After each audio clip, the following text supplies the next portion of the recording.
ആവശ്യമായിട്ടുള്ള പ്രേരണാദായകമായ വാസനകളെ കുറിച്ചിട്ടാണ് ഇവിടെ നമുക്ക് ചിന്തിക്കേണ്ടത്.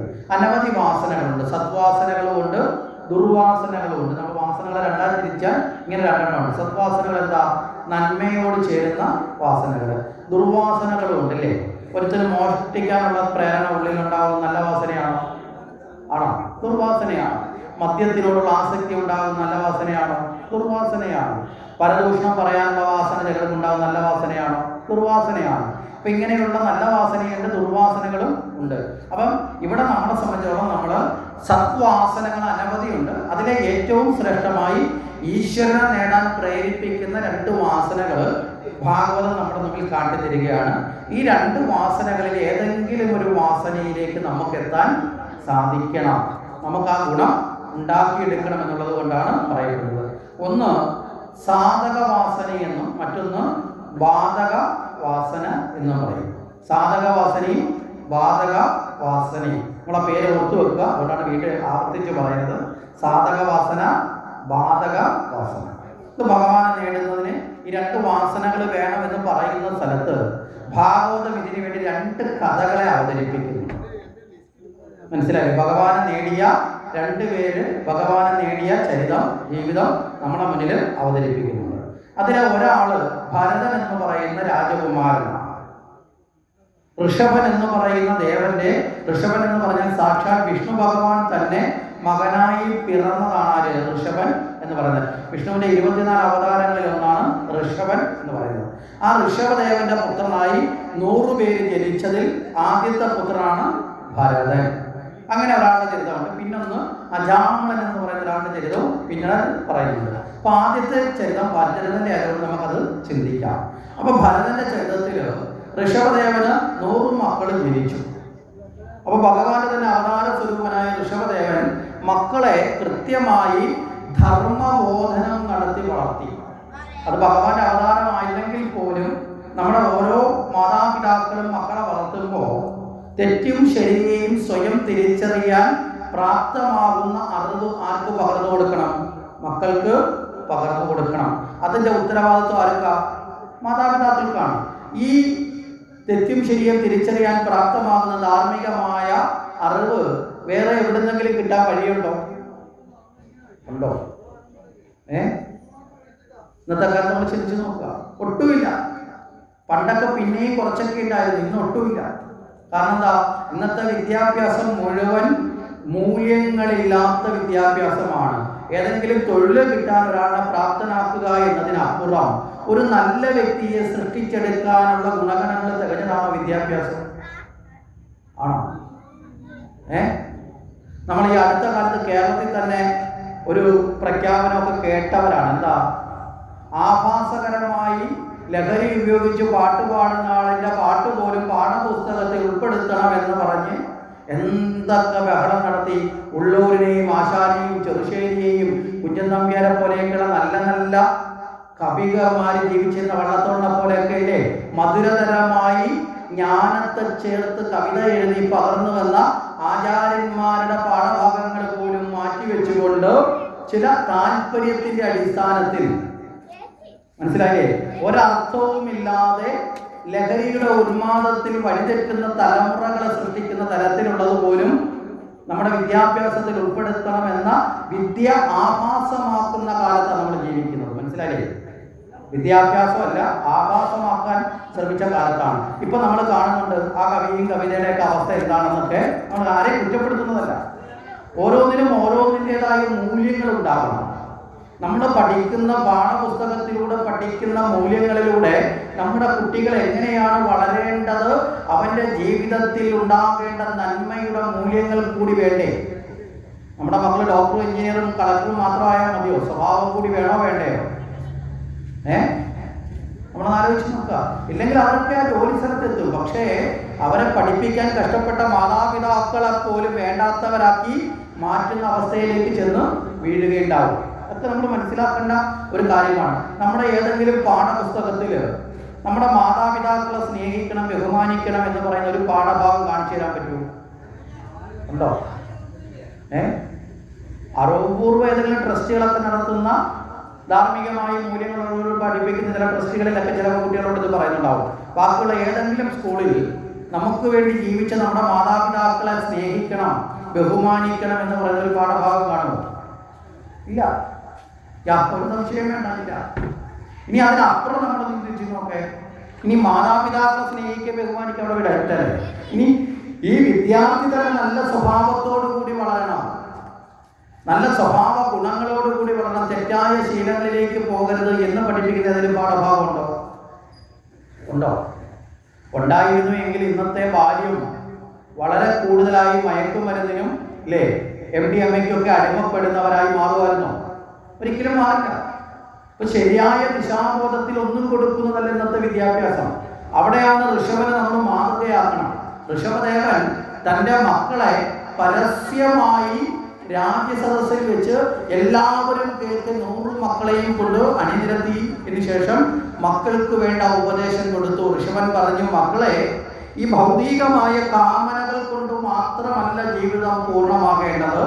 ഭൗതികമായ മോഹങ്ങളൊക്കെ ആ മോഹങ്ങളിലൂടെ നേടുന്നതൊന്നും ശാശ്വതമല്ല എന്ന ബോധമുണ്ടാകുമ്പോൾ ഹൃദയഗ്രന്ഥികളെ ഭേദിച്ച് ആത്മഗ്രന്ഥിയിലേക്ക് ഉയരണം. ശരിയായ ജ്ഞാനത്തിലൂടെ ഈ ഭൗതികമായി ലഭിക്കുന്ന സുഖങ്ങൾ നശ്വരമാണ് എന്ന് സ്വയം തിരിച്ചറിയുമ്പോൾ അതിനോടുള്ള താല്പര്യത്തെ വെടിഞ്ഞ് ശരിയായ ജ്ഞാനത്തിലൂടെ ഈശ്വരോന്മുഖമായ നന്മയിലേക്ക് ജീവിതത്തെ ഉയർത്തണമെന്നൊക്കെ മക്കളെ ആരുപദേശിച്ചു? ഋഷഭൻ ഉപദേശിച്ചു. അപ്പൊ ചോദിക്കും, ഭൗതികമായ കാമനകൾ അതങ്ങനെ ക്ഷണികമാണ്, വിരസത വരുമെന്ന് ചോദിച്ചാൽ വരും. ഒരു ഉദാഹരണം പറഞ്ഞാൽ വളരെ എളുപ്പം നിങ്ങൾക്ക് മനസ്സിലാവും. അമ്പലപ്പുഴ പാൽപ്പായസം കേൾക്കുമ്പോൾ തന്നെ നമുക്കൊരു സന്തോഷം വരില്ലേ? വരില്ലേ? ആ അമ്പലപ്പുഴ പാൽപ്പായസം ഒരു ഗ്ലാസ് നിങ്ങൾക്ക് ഒഴിച്ച് തന്നു എന്ന് നോക്കുക. വളരെ സന്തോഷത്തോടുകൂടി തന്ന ആളിനോടൊരു സ്നേഹമൊക്കെ പ്രകടിപ്പിച്ച് നിങ്ങൾ കുടിക്കും അല്ലേ? കുടിക്കോ ഇല്ലയോ? രണ്ടാമത്തെ ഒരു ഗ്ലാസ് വീണ്ടും ഒഴിച്ചു നിങ്ങൾ കുടിച്ചു. മൂന്നാമത് ഒഴിച്ചു, നാലാമത് ഒഴിച്ചു, അഞ്ചാമത് ഒഴിച്ചു, ആറാമത് ഒഴിച്ചാൽ ഒഴിച്ചു തരുന്ന ആളിനോട് നിങ്ങൾക്ക് സ്നേഹമാണോ ദേഷ്യമായിരിക്കും വരുന്നത്? എന്തായിരിക്കും വരുന്നത്? അധികമായ അമൃതം വിഷമെന്ന് പറഞ്ഞ ഈ ചൊല്ലിന്റെ അർത്ഥത്തിലാണ്. മനസ്സിലായില്ലേ? ആറാമത്തെ ക്ലാസ് വരുമ്പോൾ മധുരം കുറഞ്ഞിട്ടില്ല, അതിൽ ചേർന്ന പാല് കുറഞ്ഞിട്ടില്ല, അരി കുറഞ്ഞിട്ടില്ല പറഞ്ഞിട്ടുണ്ടോ? പക്ഷെ നിങ്ങൾ പറയും, ഓ വേണ്ടത് വേണ്ട വേണ്ട ഒട്ടും വേണ്ട, മാറ്റി. എന്താ കാര്യം? താല്പര്യം പോയി. മനസ്സിലാവുന്നുണ്ടോ? നമ്മളുടെ ജീവിതത്തിൽ വന്നു ചേരുന്ന പല സുഖങ്ങളും ഇത്തരത്തിലുള്ള പരിച്ഛേദമാണ് അല്ലേ? ആദ്യം ഉണ്ടാകുന്ന ആനന്ദം പിന്നീട് ഉണ്ടാവില്ല. ആദ്യത്തെ താല്പര്യം പിന്നീട് ഉണ്ടാവുമോ? ഇതൊക്കെ നമ്മുടെ പൂർവികർക്ക് പണ്ടേ അറിയാം. അതുകൊണ്ട് പണ്ടേ നമ്മുടെ പൂർവികർ പറഞ്ഞു വെച്ചിട്ടുണ്ട്, പലതിനും ആരംഭശൂരത്വം കാണിക്കും നമ്മൾ, പിന്നീട് കാണിക്കത്തില്ല. അതുകൊണ്ട് പറയും, എന്താ പുത്തനച്ചി മനസ്സിലായില്ലേ? എല്ലാം ചെയ്യും. ഇത് അച്ചി മാത്രമല്ല, അച്ഛനും ചെയ്യും. ആദ്യമേ എല്ലാം ചെയ്ത് കാണിക്കും, പിന്നീട് ഒന്നും കാണില്ല. കാരണം അത് ആദ്യത്തെ താല്പര്യം അത് എല്ലാ കാര്യത്തിലും കിട്ടുമ്പോഴുണ്ട് ആനന്ദം. പിന്നീടുണ്ടോ? ഉണ്ടോ? അപ്പൊ നിങ്ങളൊരു തുണിക്കടയിൽ പോകുന്നു എന്ന് വെക്കുക. നിങ്ങളൊരു തുണിക്കടയിൽ ചെന്നൊരു തുണി മേടിക്കുന്നു. അവിടെ ചെന്ന് നേരെ കണ്ട തുണി മേടിക്കുമോ? പറ്റുമെങ്കിൽ അവിടെ ഇരിക്കുന്ന മുഴുവൻ പാല് നിലത്തിഴിച്ച് അതെടുത്ത് ഇതെടുത്ത് ഓരോന്നും എടുത്ത് ഇടതുവശത്ത് വെച്ച് വലതുവശത്ത് വെച്ച് മുമ്പിൽ വെച്ച് വന്ന ആളിനോടൊന്ന് തിരിഞ്ഞ് കൊള്ളാവെന്ന് ചോദിച്ച് വഴിയെ പോയ ആളിനോട് കുലുങ്ങി കാണിച്ച് അവിടെ നിൽക്കുന്ന ആളിനോട് ചോദിച്ചു കൊള്ളാവെന്ന് ചോദിച്ച് അല്ലേ? ഇത്രയൊക്കെ വെച്ച് നോക്കിയതിന് ശേഷമല്ലേ നിങ്ങൾ വാങ്ങുന്നത്? ആണോ അല്ലേ? ഇത് വാങ്ങി ബില്ലിന്റെ കൗണ്ടറിൽ ചെല്ലുമ്പോൾ അറിയാതാണെങ്കിലും വീണ്ടും ഒന്ന് തുറന്നു നോക്കും, ഇത് തന്നെ ആണോ അതോ മറ്റേ അവിടെ ഇരിക്കുന്നതാണോ നല്ലത്? എന്നിട്ട് പിന്നെ എന്തായാലും കണക്കി നമ്മളിത് കൊണ്ടുവരും. വീട്ടിൽ കൊണ്ടുവന്ന് അലമാരിയിൽ വെച്ചു. ഈ അലമാരി വെച്ച് കഴിഞ്ഞിട്ട് ഇത് ഉപയോഗിക്കാൻ എടുക്കുന്ന സമയത്ത് വീണ്ടും നമ്മൾ കണ്ണാടിയുടെ മുമ്പിൽ ഇതൊന്ന് വെച്ച് നോക്കത്തില്ലേ? സാധാരണഗതിയിൽ നോക്കും. ഈ നോട്ടമൊക്കെ കയ്യിൽ നിന്ന് ഉപയോഗിച്ച് ഒരു കഴുകലൊക്കെ കഴിഞ്ഞാൽ പിന്നെ എപ്പോഴെങ്കിലും നിങ്ങൾ ഇതുപോലെ കണ്ണാടിയുടെ മുമ്പിൽ ഈ ഡ്രസ്സ് വെച്ച് നോക്കിയിട്ടുണ്ടോ? ഉണ്ടോ? ഒരിക്കലും ഇല്ല. കാരണം എന്താ? കിട്ടിക്കഴിഞ്ഞപ്പോൾ അതിനുള്ള സുഖം കുറഞ്ഞു. പിന്നെ സുഖം അടുത്തതിലേക്ക് ചാടി. ഇതാണ് ഈ ഭൗതിക സുഖങ്ങളുടെ ഒരു പ്രശ്നം, ചാടിച്ചടിക്കും. അപ്പൊ പരമമായ സുഖം മനസ്സിന്റെ തൃപ്തിയിൽ നിന്നാണ് ഉണ്ടാകുന്നത്. മനസ്സിലല്ലേ? തൃപ്തിയിൽ നിന്ന് സംതൃപ്തമായ മനസ്സിനെ ഉണ്ടാവണമെങ്കിൽ ശരിയായ ജ്ഞാനത്തിലേക്ക് എത്തണം. മനസ്സ് സംതൃപ്തമല്ലാത്തത് കൊണ്ടാണ് നമുക്ക് പലതിൻ്റെയും പുറകിൽ അത് വേണം ഇത് വേണം, അത് കിട്ടാതെ വരുമ്പോൾ ദേഷ്യം, നിരാശ, ദുഃഖം ഒക്കെ ഉണ്ടാകുന്നത്. അതുകൊണ്ടാണ് ബുദ്ധൻ നല്ലൊരു ഉപദേശം നമ്മളോട് പറഞ്ഞിരുന്നത്. ശ്രീബുദ്ധൻ എന്താ പറഞ്ഞത്? ആശാഹി പരമോ ദുഃഖ.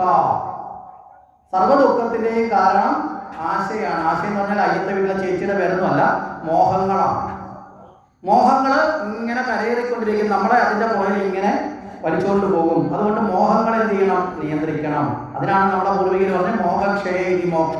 ഏറ്റവും നല്ല മാർഗം മോക്ഷത്തിലേക്ക് പോകാൻ ഭൗതികമായതിനോടുള്ള കാമനകളൊക്കെ വിട്ട് ഈശ്വര ചിന്തയിലേക്ക് എത്തുമ്പോൾ മനസ്സ് ശാന്തമാകും. മനസ്സിന്റെ ശാന്തിയേക്കാൾ വലിയ സമ്പത്ത് വേറെ ഉണ്ടോ? മനസ്സിന്റെ ശാന്തിയേക്കാൾ വലിയ സമ്പത്ത് ലോകത്ത് വേറൊന്നുമില്ല.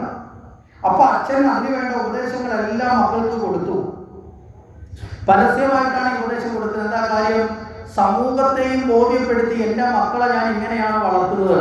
നാളെ ഇതിലൊരു മകൻ കേൾക്കാതെ അനുസരിക്കാതെ അതിന് വിപരീതമായി പ്രവർത്തിച്ചാൽ സമൂഹം ചോദിക്കില്ലേ, നിന്നോട് ഇങ്ങനെ അല്ലല്ലോടാ പിതാവ് പറഞ്ഞതില്ലേ, ചോദിക്കില്ലേ? അതിനുള്ള ഒരു അവസരം കൂടി കൊടുത്തു. ഇങ്ങനെയൊക്കെയായിരുന്നു പണ്ട് നമ്മുടെ ജീവിതത്തിന്റെ രീതികളാണ്. നമ്മളെ ഓരോ വീട്ടിലെ കുട്ടികളെയും സമൂഹത്തിന്റെ കൂടി കൈകളിലേക്ക് കൊടുത്തുകൊണ്ട് വളർത്തുക എന്നത് മാതാപിതാക്കൾ ശ്രദ്ധിച്ചിരുന്നു. ഇന്നിപ്പോൾ അങ്ങനെയല്ല. ഒരു 10-25 വർഷം മുമ്പ് നമ്മളെയൊക്കെ വീട്ടിലുള്ള ഏതെങ്കിലും ഒരു കുട്ടി പുറത്തോട്ട് പോകുമ്പോൾ ഏതെങ്കിലും ഒരു തെറ്റായ ശീലത്തിലേക്ക്, ഒരു കാര്യത്തിലേക്ക് ഏർപ്പെട്ടാൽ ഉടനെ തന്നെ നാട്ടിലുള്ള ആരെങ്കിലും ഇത് കണ്ടു കഴിഞ്ഞാൽ ആ ആളൊന്ന് തിരുത്താൻ ശ്രമിക്കും. നമ്മൾ കേട്ടില്ലെങ്കിൽ പറയും, നിന്റെ വീട്ടിലോട്ട് ഞാനൊന്ന് വരുന്ന അച്ഛനോടോ അമ്മയോടോ പറഞ്ഞു കൊടുക്കുന്നെന്ന് പറയാറല്ലേ? അവർ കൃത്യമായി നമ്മുടെ വീട്ടിൽ വന്നത് പറയുന്ന സമയത്ത് നമ്മുടെ അച്ഛനും അമ്മയും എന്തായിരിക്കും പറഞ്ഞ മറുപടി? എന്തായിരിക്കും? ആ അച്ഛനും അമ്മയും മക്കൾ നേരെ ആവണമെന്ന് ആഗ്രഹിക്കുന്ന മാതാപിതാക്കൾ പറയും, നീ അത് ഇവിടെ വന്ന് പറയണ്ടായിരുന്നല്ലോ, അവിടെ വെച്ച് കണ്ടപ്പോൾ ഒരു കമ്പൊടിച്ച് 2 അടിയം കൊടുക്കാൻ തരാം, നിനക്കതിനുള്ള ഉത്തരവാദിത്വം ഉണ്ടല്ലോ. ശരിയല്ലേ? ഞാൻ കേട്ടിട്ടുണ്ട്, എൻ്റെ അച്ഛനെ പറഞ്ഞു കഴിഞ്ഞ് ഞാൻ കേട്ടിട്ടുണ്ട്. മനസ്സിലാക്കി? ഞാൻ തന്നെ ആലോചിച്ചോടാ, എന്നെ അടിക്കാൻ നാട്ടുകാരേക്ക് എന്തിനാണ് ഏൽപ്പിക്കുന്നത്? ഒരു ബന്ധമില്ലാത്ത ആളിനോടാണ് പറയുന്നത്, നീ അത് കണ്ടപ്പോൾ തന്നെ കമ്പൊടിച്ച്, കൈകൊണ്ടടിക്കണമെന്നല്ല, അതിന് കമ്പൊടിച്ച് ഇടുക്കി താമര 2 അടിയം കൊടുക്കാത്തായിരുന്നു. ഇവനിവിടെ വന്ന് പറയുമല്ലോ. അന്നേരം ഞാൻ ചോദിച്ചോളാം എന്താ കാര്യമെന്ന്. അപ്പൊ ഞാൻ തിരുത്തിക്കോളാം. മനസ്സിലായില്ലേ? അപ്പൊ സമൂഹത്തിനെ വരെ ബഹുമാനിച്ചിട്ടായിരുന്നു പണ്ട് നമ്മളൊക്കെ വളർന്നത്. ശരിയല്ലേ? ഇന്നിപ്പോ ഏതെങ്കിലും ഒരു മുതിർന്ന ഒരാള്, നമ്മുടെ വീട്ടിലെ ഒരു കുട്ടി ഏതെങ്കിലും ഒരു തെറ്റായ കാര്യത്തിലേക്ക് പോയാൽ അത് തിരുത്തണമെന്ന് ആഗ്രഹിക്കാറില്ല. ആഗ്രഹിച്ച് നമ്മുടെ വീട്ടിൽ വന്ന് പറഞ്ഞാൽ നമ്മുടെ അച്ഛനും അമ്മയും ആദ്യം പറഞ്ഞത് എന്താ? എൻ്റെ മോൻ്റെ കാര്യം ഇയാൾ തിരക്കണ്ട, ഇയാളെ മോനെ അങ്ങ് നന്നാക്കിയാൽ മതി. ഇതല്ലേ പറയുന്നത്? അല്ലേ? ആണോ അല്ലയോ? ഇന്ന് ഇങ്ങനെയാ പറയുന്നത്. അതുകൊണ്ട് എന്ത് പറ്റും? ഈ കുട്ടികൾക്ക് ആരെയും ഭയക്കേണ്ടതില്ല, ആരെയും ബഹുമാനിക്കേണ്ടതില്ല. പിന്നെയോ സ്വന്തം മകനെ അടുത്ത് നിർത്തിയിട്ടാണ് പറയുന്നത്, ഇയാളെ മോനെ ആരും നോക്കിയാൽ എൻ്റെ മോനെ കാര്യം നോക്കണ്ട. അപ്പൊ 7 തരം ആരെ വെച്ചു കൊടുക്കുന്നേ? മനസ്സിലാവുന്നുണ്ടോ? മക്കളോടുള്ള അമിത വാത്സല്യം മക്കളെ വഴിതെറ്റിക്കും. സ്നേഹത്തിനോടൊപ്പം ശകാരവും ഉണ്ടാവണം. അപ്പൊ നമ്മളൊക്കെ അമിത വാത്സല്യം കൊടുത്താണ് ഇന്നത്തെ തലമുറയെ വഴിതെറ്റിക്കുന്നത്. ചെറിയ തെറ്റുകൾ കാണുമ്പോൾ തിരുത്തേണ്ടത് തിരുത്താതെ അവസാനം അത് വളർന്ന് പിഴുതു മാറ്റാൻ പറ്റാത്ത അവസ്ഥയിൽ എത്തുമ്പോഴാണ് നമ്മൾ തെക്കോട്ടും വടക്കോട്ടും ഓടുന്നത്. പറഞ്ഞ ആശയം മനസ്സിലായോ? നമ്മളൊന്ന് ചിന്തിച്ചു നോക്കിയാൽ മതി.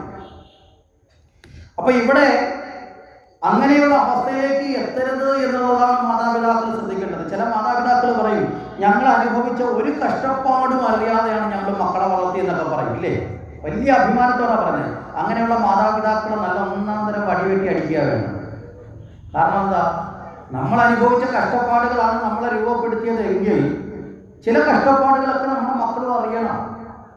തൻ്റെ അച്ഛനും അമ്മയും എത്ര കഷ്ടപ്പെട്ടാണ് തന്നെ വളർത്തുന്നത് എന്ന് തിരിച്ചറിവുള്ള ഒരു കുട്ടികളും മാതാപിതാക്കളെ തള്ളിക്കളയില്ല. ഇതൊന്നും അറിയാതെ എന്ത് ചോദിച്ചാലും ചോദിക്കുന്നതിനേക്കാൾ കൂടുതൽ കൊടുത്ത് മക്കളെ ലാളിച്ച് കൊണ്ടു നടന്ന് അവസാനം സംഭവിക്കുന്ന എന്തായിരിക്കും? തിരിച്ചു പിടിക്കാൻ പറ്റാത്ത അവസ്ഥ. ചരട് പൊട്ടിയോ പടക്കം പോലെയാവും. എന്ന് വെച്ച് കുട്ടികളെ കഷ്ടപ്പെടുത്തണമെന്നല്ല പറഞ്ഞതിന്റെ അർത്ഥം. യാഥാർത്ഥ്യങ്ങളെ ബോധ്യപ്പെടുത്തി വളർത്തണം. ഇവിടെയും ഋഷഭദേവൻ വളരെ കൃത്യമായി തങ്ങളുടെ മക്കൾക്ക് അത്തരമുള്ള ഉപദേശം കൊടുത്തു. ശരിയായ ജീവിതത്തിന് വേണ്ട അത് എന്താണ് എന്ന് വളരെ കൃത്യമായി മാതാപിതാക്കൾ പഠിപ്പിക്കണം. ജീവിതം എന്നതൊരു വലിയതാണ്. അതിൻ്റെ ഓരോ നിമിഷങ്ങളും രൂപപ്പെടേണ്ടത് വളരെ ശ്രദ്ധയോട് കൂടിയിട്ടാണ്. ആ ജീവിതത്തിൽ പാളിച്ചകൾ ഉണ്ടാകാതെ മുന്നോട്ട് പോകാൻ ആവശ്യമായ ജ്ഞാനം അനുഭവത്തിന്റെ തലത്തിൽ നിന്നുകൊണ്ട് മാതാപിതാക്കൾ പകർന്നു കൊടുക്കാൻ മാതാപിതാക്കൾ ശ്രദ്ധിക്കണം. ഋഷഭദേവൻ ഇത്തരം ഉപദേശങ്ങളൊക്കെ കൊടുത്തു. അതൊക്കെല്ലാം കഴിഞ്ഞിട്ട് അദ്ദേഹം നേരെ അവിടം വിട്ടുപോയി.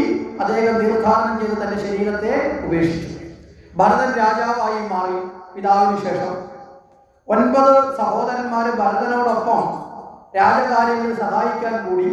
9 പേര് മഹായോഗിമാരായി സിദ്ധന്മാരായി അവരും അവിടം വിട്ടുപോയി, യോഗി ഈശ്വരന്മാരായി മാറി. അവരെ നമുക്ക് പിന്നീട് ഭാഗവതത്തിൽ തിരിച്ചു കാണാം. എവിടെയാ? നവയോഗി സംവാദത്തില് 11-ാം സ്കന്ധത്തില് ഈ യോഗിമാരുടെ ചരിത്രം വീണ്ടും ചർച്ച ചെയ്യുന്നുണ്ട്. 9 പേരെ. ബാക്കിയുള്ള 81 പേര് ധാർമ്മികമായ ഉത്തരവാദിത്വം ഏറ്റുകൊണ്ട് ജനങ്ങളുടെ ഇടയിലേക്ക് പ്രവർത്തിക്കാൻ വേണ്ടി പുറപ്പെട്ടു. കുറെ നാൾ ഭരതൻ രാജ്യമൊക്കെ ഭരിച്ചു. കുറെ നാൾ കഴിഞ്ഞപ്പോൾ ഭരതന് തോന്നി അച്ഛൻ പറഞ്ഞതിന്റെ ശരി അനുഭവിച്ചു വന്നപ്പോൾ ബോധ്യപ്പെട്ടു. ചില ശരികൾ അങ്ങനെയാ, പറഞ്ഞാൽ നമുക്ക് മനസ്സിലാവത്തില്ല, അനുഭവത്തിൽ വരുമ്പോൾ മനസ്സിലാവും. ഇല്ലേ? നമ്മളൊക്കെ വീട്ടിൽ കേൾക്കുന്ന ഒരു സാധാരണ ഒരു വാക്കില്ലേ? അല്ലെ? മക്കൾ അനുസരിക്കാതെ വരുമ്പോൾ അമ്മമാര് പറയും, നീ എന്നെങ്കിലും ഒരിക്കലും ഒരു അമ്മയാവൂടി, അന്നേരം പഠിച്ചോളൂ. കേട്ടിട്ടില്ലേ? ആണുങ്ങളോടാണെങ്കിൽ പറയും, നീ ഒരിക്കലും ഒരു അച്ഛനാവും, അന്നേരം മനസ്സിലാവും. എന്താ കാര്യം? അനുഭവിക്കുമ്പോൾ മനസ്സിലാവും. നമ്മളപ്പം ചിരിച്ച് വെറുതെ പുച്ഛിച്ച് തള്ളും. ഓ ആയിക്കോട്ടെ, അന്നേരം ഞാൻ പഠിച്ചോളാം പറയും. യഥാർത്ഥത്തിൽ ഈ പറയുന്ന സമയത്ത് തന്നെ പഠിച്ചാൽ നമുക്ക് ഒരു വലിയ കുഴിയിൽ നിന്നൊക്കെ രക്ഷപ്പെടാൻ പറ്റും. അപ്പൊ ഇങ്ങനെയുള്ള ചില കാര്യങ്ങൾ അവിടെ ഉണ്ട്. അപ്പൊ അതുകൊണ്ട് തന്നെ അച്ഛൻ പറഞ്ഞത് അനുഭവത്തിലൂടെ ആർക്ക് ബോധ്യം വന്നു? ഭരതന് ബോധ്യം വന്നു. ഈ ഭൗതികമായ സുഖം എത്ര കാലമെന്ന് പറഞ്ഞ ഈ രാജ്യമൊക്കെ ഭരിച്ച് രാജാവായൊക്കെ ജീവിക്കുന്ന കുറെ കഴിഞ്ഞപ്പോൾ അതിനോടുള്ള താല്പര്യം കുറഞ്ഞു. അദ്ദേഹം മനസ്സുകൊണ്ട് അച്ഛൻ പറഞ്ഞു കൊടുത്ത രീതിയിൽ ഈശ്വര ചിന്തയിൽ മാത്രം ഒഴുകി ഭഗവത് ചിന്തയോടുകൂടി ഇനി ഒരു ജന്മമില്ലാതെ മോക്ഷം നേടണമെന്ന ആഗ്രഹത്തോടു കൂടി ഒരു നദീതീരത്തിലെത്തി. അവിടെ ഒരു പർണശാല കെട്ടി. ഭാര്യയെ ഉപേക്ഷിച്ചു, മക്കളെ ഉപേക്ഷിച്ചു, രാജ്യം ഉപേക്ഷിച്ചു, സമ്പത്ത് ഉപേക്ഷിച്ചു, എല്ലാം ഉപേക്ഷിച്ചു.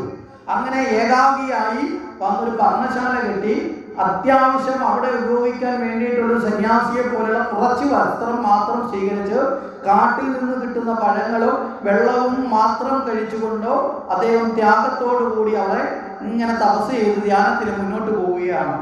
അങ്ങനെ മുന്നോട്ട് പോയിക്കൊണ്ടിരിക്കുന്ന വേളയിൽ കുറെ കാലം കഴിഞ്ഞു.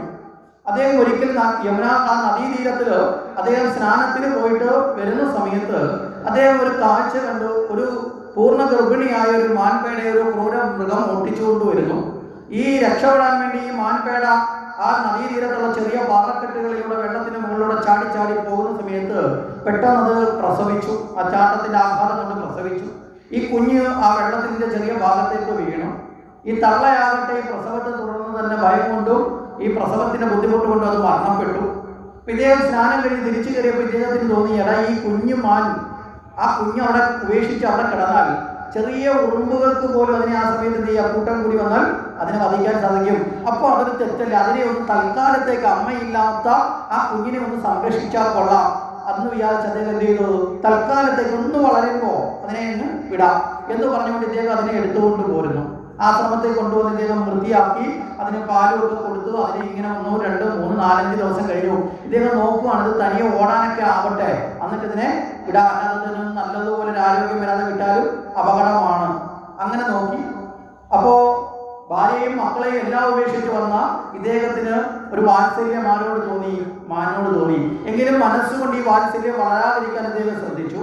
ഇദ്ദേഹം കുറച്ചു നാൾ കഴിഞ്ഞപ്പോൾ ഈ മാൻകുഞ്ഞിനെ കൊണ്ടുപോയി ഉപേക്ഷിക്കാൻ തീരുമാനിച്ചു. കാര്യം മമത വേണ്ട. അങ്ങനെ ഉപേക്ഷിക്കാൻ കൊണ്ടുപോയി ഒരു സ്ഥലത്ത് കൊണ്ടുപോയി നിർത്തിയിട്ട് തിരിച്ചു വരുമ്പോൾ ഇദ്ദേഹം തിരിഞ്ഞു നോക്കുമ്പോൾ മേളിൽ നിന്ന് ഒരു വലിയ മലമ്പാമ്പ് താഴോട്ട് ഇറങ്ങി വരുന്നു.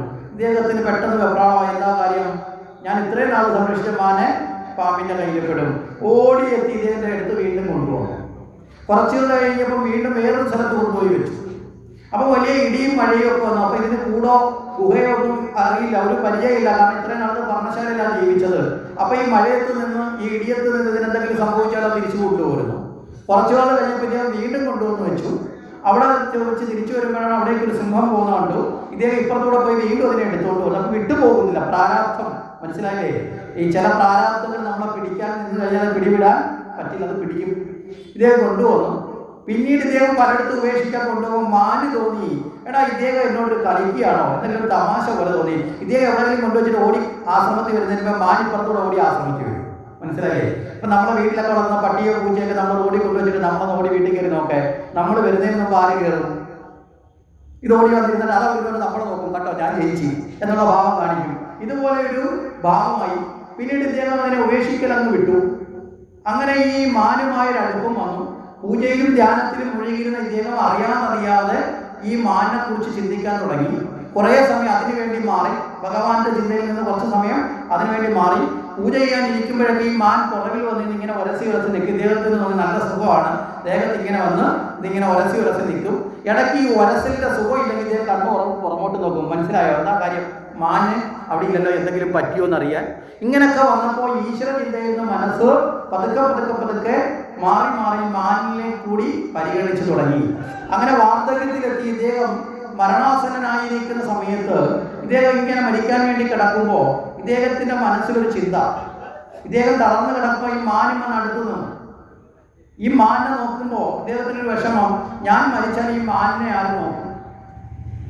അന്ത്യകാലത്ത് ഭഗവാന്റെ സ്മരണയോട് മരിക്കാൻ വന്ന മനുഷ്യനാണ്.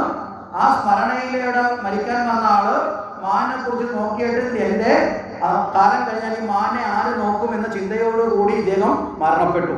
അപ്പൊ ഇദ്ദേഹത്തിന്റെ മനസ്സിൽ എന്തിനെ കുറിച്ചാണ് ചിന്തയുള്ളത്? ഭഗവാനെ കുറിച്ചാണോ മാനിനെ കുറിച്ചാണോ? മാനിനെ കുറിച്ചുള്ള ചിന്തയിലേക്ക് വന്നു. അതുകൊണ്ട് അടുത്ത ജന്മത്തിൽ ഇദ്ദേഹം മാനായി ജനിച്ചു എന്നാണ് പറയുന്നത്. അതാണ് നമ്മൾ ഇന്നലെ പറഞ്ഞു, അവസാന സമയത്ത് ഏത് ചിന്തയോട് കൂടിയിട്ടാണോ നമ്മൾ ശരീരം ഉപേക്ഷിക്കുന്നത് ആ ചിന്തയ്ക്ക് അനുസൃതമായിരിക്കും അടുത്ത വരുന്ന ജന്മങ്ങൾ. അതുകൊണ്ടാണ് അന്ത്യകാലേ നാരായണ സ്മൃതി എന്ന ഭാഗവതം നമ്മളെ ഓർമ്മപ്പെടുന്നത്. അന്ത്യകാലത്തിൽ എന്തുണ്ടാവണം? നാരായണ സ്മൃതി. ഇതിനൊരു വഴിയായിട്ടാണ് നമ്മുടെയൊക്കെ വീടുകളിൽ പണ്ട് കാലത്ത് മരണാസന്ന അവസ്ഥയിൽ കിടക്കുന്ന സമയത്ത് അവരുടെ അടുത്തിരുന്ന് ഭാഗവതം വായിച്ച് കേൾപ്പിക്കുമായിരുന്നു. രാമായണോ ഭാഗവതോ അല്ലെങ്കിൽ എന്ത് ചെയ്യും, ഹരേ രാമായണം ചെല്ലും. കാര്യം എന്താ? ബന്ധുക്കളെല്ലാം ഇരുന്നുകൊണ്ട് നാമം ചെല്ലുമ്പോൾ മരണസമയത്ത് കണ്ണടയ്ക്കുമ്പോൾ അങ്ങനെയെങ്കിലും ഇവര് മനസ്സിൽ നിന്ന് വിട്ടുപോകാതെ, ഭഗവാനിൽ നിന്ന് വിട്ടുപോകാതെ. കാരണം എന്താ? മരിക്കാൻ കിടക്കുന്ന സമയത്ത് നമ്മുടെ ഈ ഘ്രാണശക്തിക്ക് വലിയ പവറാണ് പറയുന്നത്. ഇവർ ചിലപ്പോൾ നമ്മൾ നോക്കുമ്പോൾ വെറുതെ അനങ്ങാതായിരിക്കും കിടക്കുന്നത്, പക്ഷേ ഈ സമയത്ത് അവരുടെ കേൾവിക്കൊക്കെ ഭയങ്കര ശക്തിയാണ്. അപ്പൊ അടുത്തിരുന്ന് നാമം ജപിക്കുമ്പോൾ ആ നാമത്തിന്റെ ആ ജപത്തിന് പെട്ട് അവരുടെ മനസ്സിലും ഭഗവത് സ്മരണ ഉണ്ടായി സദ്ഗതി കിട്ടാൻ വേണ്ടിയിട്ടാണ് അങ്ങനെ നാമം ജപിക്കാൻ വേണ്ടിയിട്ടൊക്കെ പണ്ട് കാലത്തൊക്കെ ചെയ്യുന്നൊരു സമ്പ്രദായമായിരുന്നു. വളരെ പ്രായം ചെന്ന് മരിക്കാൻ കിടക്കുന്ന ആളുടെ അടുത്ത് വന്നിരിക്കുമ്പോൾ അവിടെ വന്നിരുന്നതുകൊണ്ട് മറ്റുള്ളവർ നാമം ജപിക്കുമായിരുന്നു. നാമം ജപത്തോടു കൂടി കേട്ട് മരിക്കട്ടെ എന്ന് സങ്കല്പിക്കുമായിരുന്നു. ഇപ്പൊ ചോദിക്കും, മരിച്ചു കഴിഞ്ഞ് പിന്നെ നാമം ജപിക്കുന്നത് എന്തിനാ? ഭാഗവതമൊക്കെ വായിക്കുന്നത് എന്തിനാ? മരിച്ചാൾക്ക് സദ്ഗതി കിട്ടാനല്ല പിന്നെ വായിക്കുന്നത്. പിന്നെ വായിക്കുന്നത് ജീവിച്ചിരിക്കുന്നവനെ യാഥാർത്ഥ്യം ബോധ്യപ്പെടുത്തുകയാണ്. കാരണം എന്താ? ഈ ജീവിതത്തിൽ ഈ ശരീരം ശാശ്വതമല്ല, ഏതൊരാളും അത് ഉപേക്ഷിക്കേണ്ടതാണ്. അതുകൊണ്ട് ഇതിനെക്കുറിച്ച് ഓർത്ത് വെറുതെ ദുഃഖിച്ച് സമയം കളയാതെ, മനസ്സിലായില്ലേ? നമ്മളെ യാഥാർത്ഥ്യം ബോധം ഓർമ്മപ്പെടുത്തി മരിച്ചാൽ പിന്നെ ദുഃഖമുണ്ടോ? അത് കഴിഞ്ഞു, അയാളുടെ ജീവിതത്തിന് അവിടെ കഴിഞ്ഞു. അപ്പൊ ജീവിച്ചിരിക്കുന്നവരുടെ മനസ്സിനെ ദുഃഖത്തിൽ നിന്ന് കരയേറാനുള്ള ജ്ഞാനത്തെ പകരാനാണ് പിന്നീട് അവിടെ ചെയ്യുന്നത്. റിലാക്സ് കിട്ടാൻ വേണ്ടിയിട്ടാണ് പിന്നീട് ഭാഗവതവും രാമായണവും ഒക്കെ വായിക്കുന്നത്. ഈ രണ്ട് അർത്ഥത്തിലാണെന്ന് നമ്മൾ തിരിച്ചറിയണം. അപ്പൊ ഇവിടെ മാനായിട്ട് പിറന്നു. ഈ മാനായിട്ട് ജനിച്ച ഈ ഭരതനെ സംബന്ധിച്ചിടത്തോളം പൂർവ്വജന്മത്തിൽ കുറെ കാലം തപസ് ചെയ്തല്ലോ, അല്ലേ? മാനായിട്ട് ജനിക്കേണ്ടി വന്നെങ്കിൽ തപസ് ചെയ്തു, ഭഗവാനെ ആരാധിച്ചു. ഈ ഭാഗ്യം കൊണ്ട് ഇദ്ദേഹത്തിന് പൂർവ്വജന്മത്തെ കുറിച്ചുള്ള ഓർമ്മയുണ്ടായിരുന്നു. നമുക്കങ്ങനെ വല്ല ഓർമ്മയുണ്ടോ? പൂർവ്വജന്മത്തെ കുറിച്ചുള്ള ഓർമ്മ വല്ലതും ഉണ്ടോ? ഇല്ലാതിരിക്കുന്ന ഒരർത്ഥത്തിൽ നല്ലതാ. കഴിഞ്ഞ ജന്മത്തിൽ വല്ല പാമ്പോ പഴുതാരയോ ആയിരുന്നെങ്കിൽ നമ്മൾ എത്ര തവണ കിടന്ന് ഞെട്ടേണ്ടി വന്നേ. എന്തായാലും പൂർവ്വജന്മത്തെ കുറിച്ചൊരു സ്മരണ ഉണ്ടായിരുന്നു. അതുകൊണ്ട് തന്നെ അദ്ദേഹം തീരുമാനിച്ചു, കഴിഞ്ഞ ജന്മത്തെ പറ്റിയ അബദ്ധം ഇനി പറ്റരുത്. എന്താ കഴിഞ്ഞ ജന്മത്തെ പറ്റിയ അബദ്ധം? ഭഗവാനെ സ്മരിച്ച് ജീവിക്കാൻ തീരുമാനിച്ചു. അവസാനം മാനിനെ സ്മരിച്ച് മരിക്കേണ്ടി വന്നു. അതുകൊണ്ട് ഒന്നിനോടും ഇടപഴകാതെ മാൻകൂട്ടങ്ങളിൽ നിന്നൊക്കെ വേറിട്ട് ഒരു ഒറ്റയാനെ പോലെ ഇങ്ങനെ നടക്കാൻ തുടങ്ങി. മറ്റുള്ളവരോട് ആരോടും അടുപ്പമില്ല. സ്വന്തമായിട്ട് എന്തെങ്കിലും ഉണങ്ങിയ പുല്ല് കിട്ടിയാൽ അത് കഴിക്കും, വെള്ളം കുടിക്കും, ജീവിച്ചിങ്ങനെ പോയി. ശരീരം കിട്ടിയത് കൊണ്ട് അതിനെ നിലനിർത്തി. ഒരു സുഖത്തിനോടും താല്പര്യം കാണിക്കാതെ മൃഗസമാനമായ സുഖങ്ങളിൽ നിന്നൊക്കെ ഒഴിഞ്ഞ് അതിങ്ങനെ പോയി. അങ്ങനെ ആ ഒരു ജന്മം കൂടി കഴിഞ്ഞപ്പോൾ അടുത്ത ജന്മത്തില് ഒരു വിപ്ര കുടുംബത്തിൽ, ഒരു പണ്ഡിത കുടുംബത്തിൽ അവിടെ ഈ ഭരതൻ ജനിച്ചു.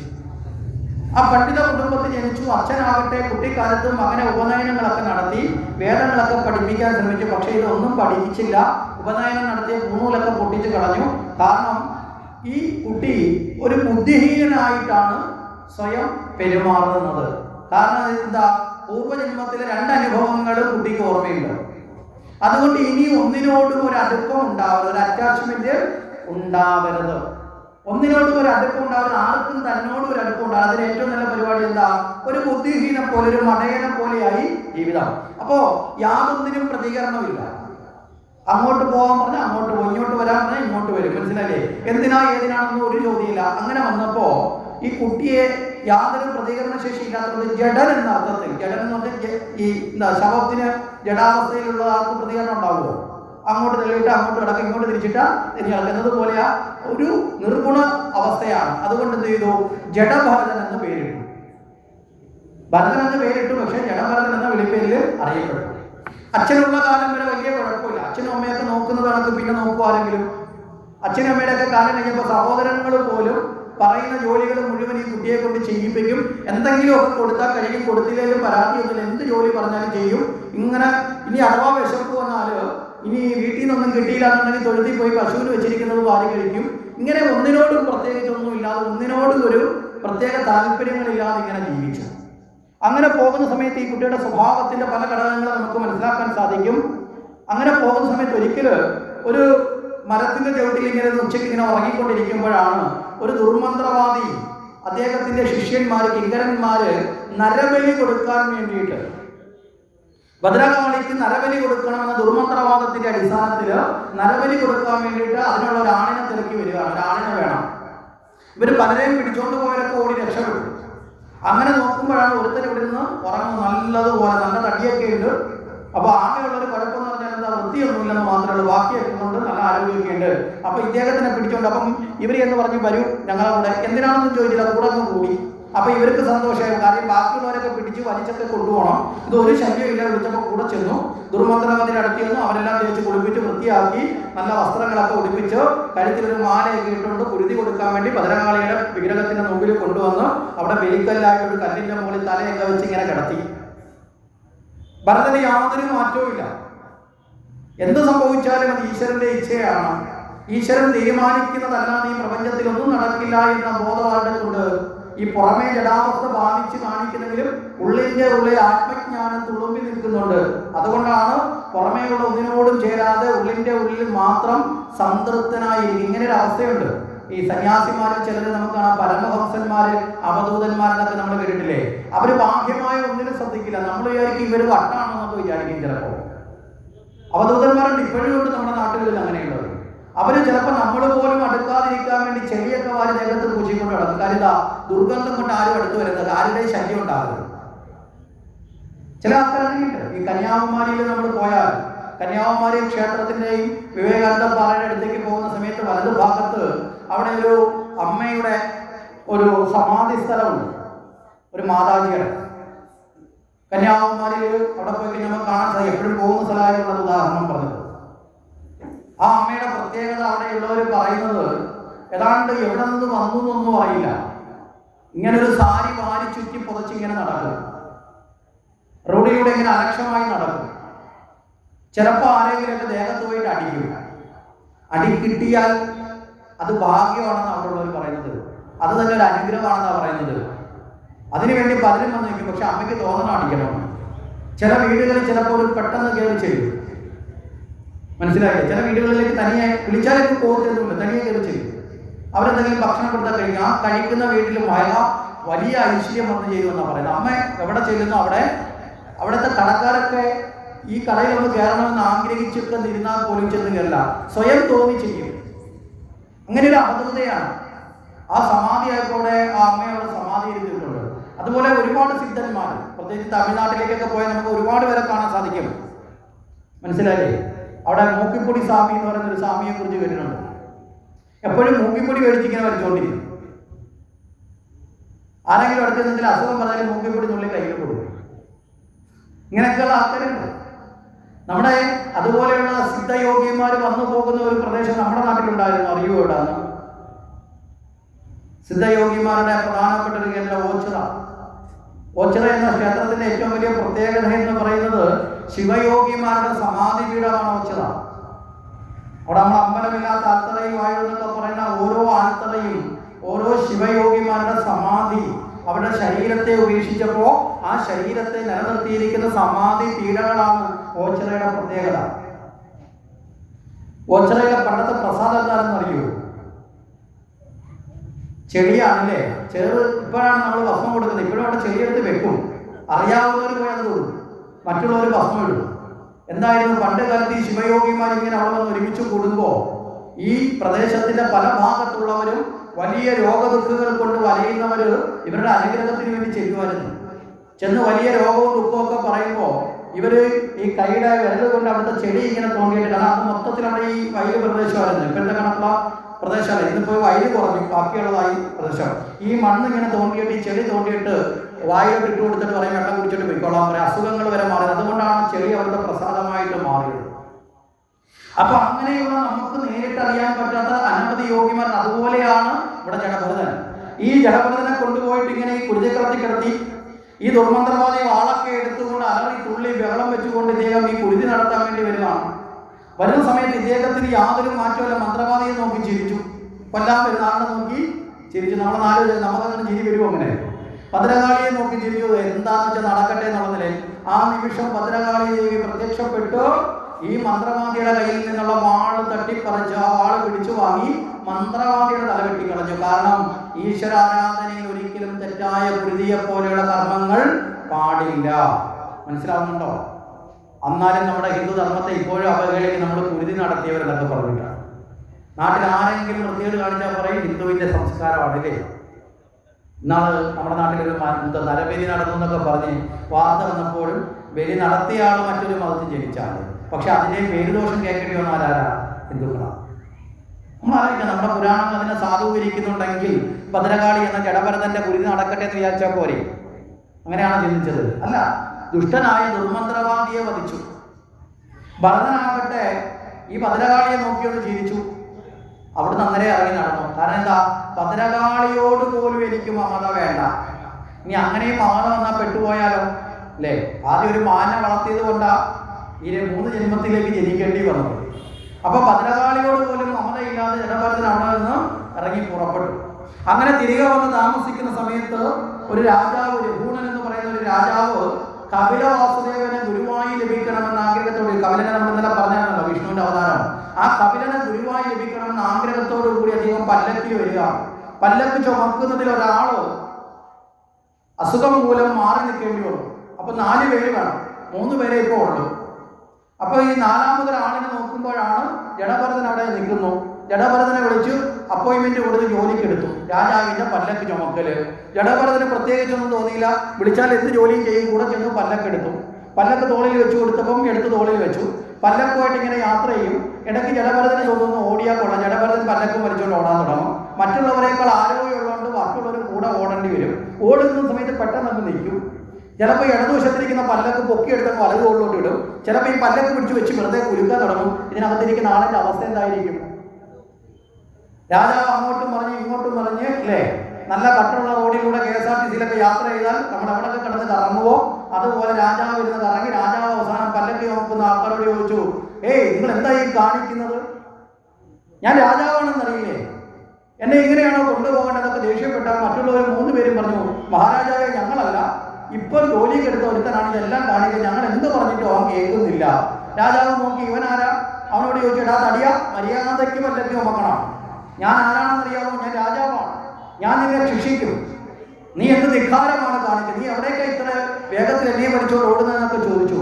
ജീവിതത്തിൽ ആദ്യമായി ജഡഭരതൻ ഇതിനെല്ലാം മറുപടി പറഞ്ഞു. എന്തിനാണ് ഭരതൻ ഇപ്പോൾ ഇതിന് മറുപടി പറഞ്ഞു വെച്ചാൽ, താനൊരു വിഡ്ഢിയാണ് എന്ന് ധരിക്കരുത്. പരമമായ ജ്ഞാനത്തെ കപിലനെ ഭഗവാനെ നേടാൻ ആശ്രയിച്ച്, കപില വാസുദേവനെ നേടാൻ ആശ്രയിച്ചു വന്ന ഈ രാജാവിന് ആവശ്യമായ ആത്മജ്ഞാനം പകർന്നു കൊടുക്കുകയും വേണം. തന്റെ ജീവിതാനുഭവങ്ങളിലൂടെ നേടിയ ജ്ഞാനത്തെ നിലനിർത്തിക്കൊണ്ട് ജഡഭരതൻ രാജാവിനോട് ചോദിച്ചു, ആര് തടിയൻ, ആര് മെലിഞ്ഞവൻ? ഈ ചോദ്യത്തിന്റെ അർത്ഥം രാജാവ് ഞെട്ടിപ്പോയി. അപ്പോഴാണ് രാജാവിന് തോന്നി ഇവൻ സാധാരണക്കാരനല്ല. ആരാണ് രാജാവ്, ആരാണ് സാധാരണക്കാരൻ? നമ്മളൊന്ന് ചിന്തിച്ചു നോക്കേ. തടിയവനും മെലിഞ്ഞവനും എന്ന് പറയുന്നത് ആത്മാവിന്റെ തലത്തിൽ അതിന് ബാധകമുണ്ടോ? തടിച്ച ശരീരത്തിൽ തടിച്ച ആത്മാവും മെലിഞ്ഞ ശരീരത്തിൽ മെലിഞ്ഞ ആത്മാവും അങ്ങനെ ഉണ്ടോ? വെളുത്തവന്റെ ശരീരത്തിൽ വെളുത്താത്മാവും കറുത്തവന്റെ ശരീരത്തിൽ കറുത്താത്മാവും ഉണ്ടോ? വ്യത്യാസങ്ങൾ ഏതിലേ ഉള്ളൂ? നശിക്കപ്പെടുന്ന വസ്തുവിലേ ഉള്ളൂ. ശരീരത്തിൽ മാത്രമാണ് ബാഹ്യമായുള്ള വ്യത്യാസങ്ങളുള്ളത്. ഏതിലാണ്? ശരീരത്തിലാണ്. യഥാർത്ഥ സ്വരൂപത്തിൽ നിങ്ങളിലും എന്നിലും വ്യത്യാസമില്ല. മനുഷ്യരിൽ മാത്രമല്ല. രാമായണത്തിൽ ഹനുമാൻ ശ്രീരാമനോട് തന്നെ പറഞ്ഞത്, ഹേ രാമ, അങ്ങ് ശരീരരൂപത്തിൽ അങ്ങ് മനുഷ്യനാണ്, ഞാൻ വാനരനാണ്. അങ്ങ് രാജാവാണ്, ഞാൻ വനവാസിയാണ്. പക്ഷേ ആത്മതലത്തിൽ നമ്മൾ രണ്ടും ഒന്നാണ്. ശരിയല്ലേ? ആണോ അല്ലയോ? ആത്മതലത്തിലെല്ലാം ഒന്നു തന്നെയാണ്. അതുകൊണ്ടാണ് ഗുരുദേവന് വളരെ കൃത്യമായി പറഞ്ഞു, അവൻ ഇവനെന്നറിയുന്നതൊക്കെ ഓർത്താൽ അവനിൽ ആന്തിമമായി ഒരാത്മരൂപം, അവൻ ആത്മസുഖത്തിന് ആചരിക്കുന്നവ അവനെന്ന സുഖത്തിനായി വരണം. എത്ര സിമ്പിളായിട്ടാണ് കാണുന്നതൊക്കെയും നാരായണ പ്രതിമ അല്ലേ? അങ്ങനല്ലേ ഹരിനാമകൃതത്തിൽ പറയുന്നത് അല്ലേ? ആണോ?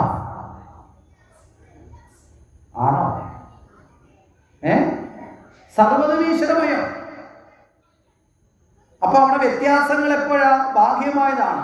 ബാഹ്യമായ വസ്തുക്കളിലുള്ള വ്യത്യാസം പറഞ്ഞ് കലഹിക്കുന്നവരാരാ? അറിവില്ലാത്തവരാണ്. നിങ്ങൾ അങ്ങനെയാണോ രാജാവ്? ഇതാണ് ചോദിച്ചതിന്റെ ഉത്തരം, അർത്ഥം. രാജാവ് താഴെ ഇറങ്ങി പല്ലക്കിന്നിറങ്ങി തൊഴുകയോടെ ഇരുന്നിട്ട് പറഞ്ഞു, വേഷവിധാനങ്ങൾ കൊണ്ട് അങ്ങ് പ്രാകൃതനാണ്, പക്ഷെ ജ്ഞാനം കൊണ്ട് അങ്ങ് ഉന്നതനാണ്. അതുകൊണ്ട് എനിക്ക് ആവശ്യമായ അറിവ് പകർന്നു തന്നാലും. അപ്പൊ നമ്മൾ മനസ്സിലാക്കുക, ഒരു വ്യക്തിയെ നമ്മൾ തിരിച്ചറിയേണ്ടത്, ഒരു വ്യക്തിയെ നമ്മൾ ബഹുമാനിക്കേണ്ടത് വേഷവിധാനങ്ങൾ വെച്ചിട്ടാണോ? അല്ല. മനസ്സിലായില്ലേ? ആ ആളിലുള്ള ഗുണങ്ങളെ ജ്ഞാനത്തിന്റെ അടിസ്ഥാനത്തിലാണ്. അപ്പൊ ആ ജ്ഞാനത്തിന്റെ അടിസ്ഥാനത്തിലാണ് ഒരാളിനെ വളരെ കൃത്യമായി നമസ്കരിക്കേണ്ടത്. ഇത് വളരെ കൃത്യമായി ശങ്കരാചാര്യർക്ക് വരെ ബോധ്യപ്പെടുത്തി കൊടുത്തതാണ് സാക്ഷാൽ മഹാദേവൻ. സർവജ്ഞപീഠം കയറി എന്നുള്ള ഭാവത്തോടു കൂടി കടന്നു വരുന്ന ശങ്കരാചാര്യരുടെ മുന്നിലേക്ക് ഭഗവാൻ ഒരു ചണ്ടാളനായി, ഒരു പ്രാകൃത സ്വരൂപത്തിൽ, ചണ്ടാളൻ എന്ന് പറഞ്ഞാൽ പട്ടിമാംസം വരെ കഴിക്കുന്ന ഭാവത്തിൽ ജീവിക്കുന്നവനാണ് ചണ്ടാളൻ. വൃത്തിയില്ലാത്ത, സ്വഭാവ ഗുണമില്ലാത്ത ഭാവത്തിൽ വേഷവിധാനത്തോടു കൂടി ആര് വന്നു? സാക്ഷാൽ മഹാദേവൻ വന്നു. ആ സമയത്ത് ശങ്കരാചാര്യ മുന്നിലുണ്ടായിരുന്ന അദ്ദേഹത്തിന്റെ ശിഷ്യഗണങ്ങൾ പറഞ്ഞു, വഴിമാറൂ, ശങ്കരാചാര്യര് വരുന്നു എന്ന് പറഞ്ഞു. ഈ ചണ്ടാളനായി വന്നാൾ വഴിമാറിയില്ല. അയാൾ അവിടെ നിന്നുകൊണ്ട് ചോദിച്ചു, ദേഹമാണോ ദേഹിയാണോ മാറേണ്ടത്? ആ ചോദ്യത്തിന്റെ ആഴം ശങ്കരാചാര്യർക്ക് മനസ്സിലായി. ശങ്കരാചാര്യര് കൈകൂപ്പിക്കൊണ്ട് ചോദിച്ചു, അങ്ങ് ആരാണ്? മഹാദേവൻ ദർശനം കൊടുത്തു, ശിവദർശനം കിട്ടി ശങ്കരാചാര്യർക്ക്. എന്താ കാരണം? ചോദിച്ച ചോദ്യത്തിന് അർത്ഥം എന്താ? ദേഹിയാണോ ദേഹമാണോ? ദേഹി എന്ന് വെച്ചാൽ ആത്മാവാണ്.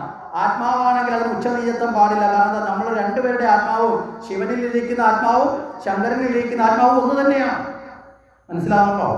ഈശ്വരനിലിരിക്കുന്ന ആത്മാവും നമ്മുടെ ആത്മാവും ഒന്ന് തന്നെയാണ്, വ്യത്യാസമില്ല. ശരീരഭാവത്തിലാണെങ്കിൽ ശരിയാണ്. അപ്പൊ ശരീരഭാവത്തിൽ വെച്ചുകൊണ്ട് ഒരാളിനെ അളക്കുക എന്ന് പറയുന്ന ആരാണ്? അജ്ഞാനികളാണ്. പുറമേയുള്ള സമ്പത്തോ, പുറമേയുള്ള പ്രൗഢിയോ, പുറമേയുള്ള സൗന്ദര്യമോ, പുറമേയുള്ള വസ്തുക്കളോ അടിസ്ഥാനപ്പെടുത്തിയല്ല, കറുപ്പോ വെളുപ്പോ നോക്കിയിട്ടല്ല നമ്മളൊരാളിനെ ബഹുമാനിക്കേണ്ടത്. ആ ആളിന്റെ ഉള്ളിലുള്ള അറിവിനെ ആധാരമാക്കണം. ലോകത്തിലെ ഏറ്റവും വലിയ സമ്പത്തേതാ? ഏറ്റവും വലിയ സമ്പത്തേതാ? വിദ്യാധനം അല്ലേ? വിദ്യാധനം സർവധനാൽ പ്രധാനം. ഇങ്ങനെ ഒരു ചൊല്ലില്ലേ നമുക്ക് മലയാളത്തിൽ? ഉണ്ടോ? ആണോ? നമ്മൾ പഠിക്കാൻ പോയതിന് ശേഷം ഈ വിദ്യാധനം വലിയ അറിവാണെന്നുള്ള നിലയിൽ ആ സമ്പത്ത് നേടാൻ പരിശ്രമിക്കാറുണ്ടോ ഇപ്പോൾ? നമ്മുടെയൊക്കെ രീതി എന്ന് പറഞ്ഞാൽ പഠനം എന്ന് പറയുന്നത് അറിവ് നേടാനത് സ്കൂളിൽ പോയ കാലത്തുള്ളത് മാത്രമാണ്. അറിവ് അവിടെ വെച്ച് നിർത്തി അല്ലേ? ചിലർ ചോദിക്കുമ്പോൾ ഇനി പഠിച്ചിട്ട് എന്ത് ചെയ്യാനാണ്? 35 കഴിഞ്ഞില്ല, എന്താ കാര്യം? ഇനി ഒരു ടെസ്റ്റ് പോലും എഴുതാൻ പറ്റത്തില്ലല്ലോ. മനസ്സിലായോ? ടെസ്റ്റ് എഴുതാനും ജോലി കിട്ടാനും അല്ല അറിവ്. മരണം വരെയും അറിവ് നേടുന്നവരായി നമ്മൾ മാറണം. എപ്പോഴാണ്, ഏത് അറിവിലൂടെയാണ് നമുക്ക് ആ ഈശ്വരീയമായ ഐശ്വര്യം വന്നിരുന്നത് നമുക്കറിയാൻ പറ്റില്ല. ഏത് സമയത്താണെന്ന് അറിയാൻ പറ്റില്ല. ജീവിതകാലം മുഴുവൻ നമ്മൾ വിദ്യാർത്ഥികളാണ്. അറിവ് നേടിക്കൊണ്ടിരിക്കണം. ഇവിടെ ശ്രീകൃഷ്ണ ഭഗവാൻ ഗീതയിലും പറയും അർജുനനോട്, നഹി ജ്ഞാനേന സദൃശം പവിത്രമിഹ വിദ്യതേ. ഹേ അർജുന, അറിവിനേക്കാൾ ശ്രേഷ്ഠമായി പവിത്രമായി ലോകത്ത് വേറൊന്നില്ല. മനസ്സിലായില്ലേ? അറിവിനേക്കാൾ പവിത്രമായി ലോകത്ത് വേറൊന്നില്ല. ഒരിക്കലും നഷ്ടപ്പെട്ടു പോകാത്ത സമ്പത്ത് ഏതാ? അറിവാണ്. ബാക്കി ഏത് സമ്പത്തും നമ്മൾ മറ്റൊരാൾക്ക് കൊടുത്താൽ കുറയും, അല്ലേ? നിങ്ങളുടെ കയ്യിൽ 1000 രൂപയുണ്ടെന്ന് നോക്കുക, അടുത്തിരിക്കുന്ന ഒരാൾക്ക് ഒരു 100 രൂപ കൊടുത്താൽ പിന്നെ നിങ്ങളുടെ കയ്യിൽ എത്ര കാണും? 900 അല്ലേ കാണത്തുള്ളൂ, കുറഞ്ഞില്ലേ? അടുത്തിരിക്കുന്ന ആൾക്ക് പിന്നെ 500 കൂടെ കൊടുത്താൽ വീണ്ടും കുറഞ്ഞില്ലേ? നിങ്ങൾക്കൊരു 5 ഏക്കർ ഭൂമിയുണ്ട്, നിങ്ങളൊരു 10 സെന്റ് വീതം 10 പേർക്ക് കൊടുത്താൽ പിന്നെ കയ്യിൽ കാണും അത്രയും സ്ഥലം, കുറഞ്ഞു. മനസ്സിലായില്ലേ? നിങ്ങളുടെ കയ്യിൽ കുറേ ആഭരണമുണ്ട്, നിങ്ങൾ 2-3 പേർക്ക് കൊടുക്കില്ലെന്നറിയാം, എന്നാലും ഒരു താല്പര്യം വെച്ച് പറയുകയാണ്. നിങ്ങൾ കൊടുത്തു കഴിഞ്ഞാൽ അത് കുറയില്ലേ? നിങ്ങളുടെ കയ്യിൽ കുറേ വസ്ത്രങ്ങളുണ്ട്, അത് കൊടുത്താൽ കുറയില്ലേ? നിങ്ങൾക്ക് 5-6 വാഹനമുണ്ട്, ആർക്കെങ്കിലും ഒരാൾക്ക് ഒരു വാഹനം കൊടുത്താൽ എണ്ണം കുറയും, ഇല്ലേ? മറ്റ് സമ്പത്തുക്കളെല്ലാം കൊടുത്താൽ കുറയും. പക്ഷെ അറിവ് മാത്രം കൊടുക്കും തോറും കുറയോ കൂടുവോ? കൂടും. മനസ്സിലായില്ലേ?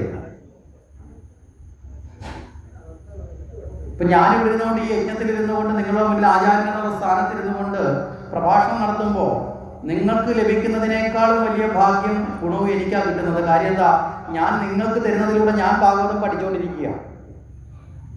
മനസ്സിലായില്ലേ? ഭാഗവതം മുഴുവൻ പഠിച്ചിട്ടിരുന്നിട്ടല്ല നിങ്ങളുടെ മുന്നിൽ പറയുന്നത്, പഠിക്കാൻ വേണ്ടി ഭാഗവതം പറയുക. ഞാനിത് ഓരോ തവണ പറയും തോറും വരയ്ക്കും തോറും വര തെളിയും എന്ന് പറഞ്ഞതുപോലെ ഓരോ യജ്ഞം കഴിയും തോറും എനിക്ക് ഭാഗവതത്തിനോടുള്ള അടുപ്പം കൂടും. അപ്പോൾ ഏറ്റവും വലിയ ഭാഗ്യം എനിക്കാണ് വരുന്നത്. മനസ്സിലായില്ലേ? അറിവ് എപ്പോഴും കൊടുക്കും തോറും വർദ്ധിക്കും, കുറയത്തില്ല. അപ്പൊ ആ അറിവാണ് ഏറ്റവും പ്രധാനം. അങ്ങനെ ആ ചക്രവർത്തിക്ക് ആവശ്യമായ അറിവൊക്കെ പകർന്നു കൊടുത്തു. ഇതെല്ലാം കഴിഞ്ഞിട്ട് ഭരതൻ എന്ത് ചെയ്തു? വീണ്ടും അവിടം വിട്ട് എല്ലാ ഭൗതിക ജീവിതവും തന്റെ കർമ്മമൊക്കെ അവശേഷിപ്പിച്ച് ഭഗവത് നാമം ജപിച്ച് ഭഗവാനെ പ്രാപിച്ചു. അവിടെ വിട്ടുപോയി. അദ്ദേഹം ഏകാഗ്രമായിട്ട് വനത്തിനുള്ളിലേക്ക് പോയി. അവിടെ തപസ് ചെയ്തു. അവിടെ ഉണ്ടായ അഗ്നിയിൽപ്പെട്ടു. ശരീരം ഉപേക്ഷിച്ച്, ഒരു നിമിത്തമാക്കി ശരീരത്തെ ഉപേക്ഷിച്ച് അദ്ദേഹം ഭഗവാനിലേക്ക് എത്തിച്ചേർന്നു. അപ്പൊ ജഡഭരതന്, ഈ ഭരതൻ എന്ന് പറയുന്ന രാജാവ് ഇത്രയും യാത്ര ചെയ്തു വന്നപ്പോൾ ഭഗവാനെ നേടാൻ എത്ര ജന്മം വേണ്ടി വന്നു?